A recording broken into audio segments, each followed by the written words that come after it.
يا قدال اسكمر شقدك بجن فطلع أفول حنجركاga horta gacantayda markay la hadleedin hay diyaar ma ka diina inta jeceshahay ninkan akram ayaa la yiraahdaa nin aad u fadara ah oo aad u xun maruu qoorta uga dhigay gabar mar sida hadda u jeedeen uu gadaal sidii qooleedii oo kale gadaal u dawmeereysto gabdhaha uu watana gabdho halaag ah waay macnaheedu wax u dhowra malaa'igana afka dhiiqay ka yihiin ninkan marka dhaqan xumadan uu ku soo bandhigay TikTok iyo meelaha kale dadku waa u digayeen waxay dhahayeen war booliiska iyo ku xirin war dhaqan xumadan iska dhaaf war ka waanto dad ka waaweynaa la xiray waxyaabaha uu ku jawaabay waxay kamid ahayd booliis yaa la dhahaa waxa kale uu dhahayay maxay qaban karaa maana itaaba karaan hadda xabsiga la geliyay ninkii gacanta lagu dhigay boota badnihii gabdhaha fasahaadka u horseedayay ee dadka ka harsan waayeen dhaqan xumada waday waa la qabtay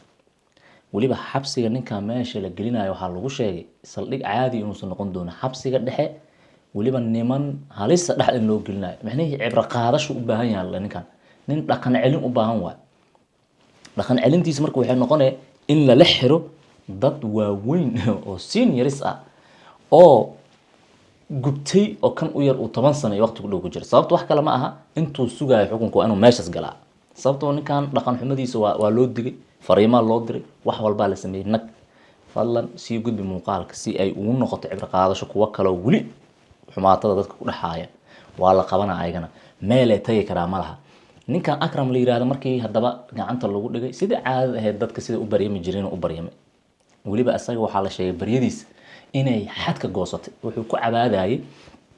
ama uu ku calaacalayay war iskeedaya mar kale ma noqonayso waa tooba keenay waa joojina wax kala raadsana hal abuurka iga galay waxaas hadda kaama bixinaysa la yiri shalay inta xuriyada haysatay waa lagu la hadlay waa diiday dabcan dad asaga ka horeeyay oo waxa jira xabsiga ilaa iyo hadda ku jira qaarna 6 bilood iyo sanad in lagu xukumayo wararka sheegayaan oo waliba caana oo asaga ka caansan ku jiray asaga xukunkiisa inuu ka sii doonaan kara la sheegay sababtoo ah waxa ay ku hadlayeen dadka uu keenayay iyo falcelinta ka dhalanaysa iyo waxa uu sameynayay ka sokow markii dadka ay u digeen sidoo iskula weynaaday oo uu dhahayay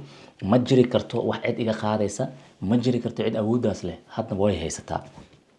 ka harig weysay waa ku haysataa waa booliisku markuu wuxuu sheegayaa asaga qof kasta oo nuucan sameynaa in raadsanayo hadda shakhsiyaad caan ah bartilmaameed ah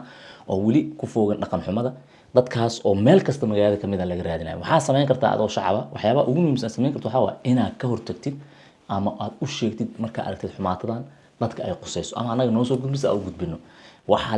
la suulin doonaa dadka sifada xun u isticmaala TikTok wali hadda waxa bartilmaameed ah dadka qabiilaadka uga dhex sheekeeya oo isku diraalaha sameeya sida dad live soo gala oo lacag ku urursada kii qurbaha joogo waxa la sheegay in bartilmaameedkiisa uu noqon doono in laamaha wadankaas uu joogo loo gudbiyo kan wadanka joogana ee horinta nooca sameynaya ama lacagta ka raadinaya la qabto waa badan yihiin dadkaas waxaan rajaynaynaa bal in kuwan horta laga dhamaado dhaqan xumada ku foogan oo Master Akram uu qayb ka yahay akramu waa ku haysataa saaxiibkii waxa baabashashid oo abuboodid oo aad gabdhaha ku wareegsatid adaa lagu kor wareegsanaa maanta anka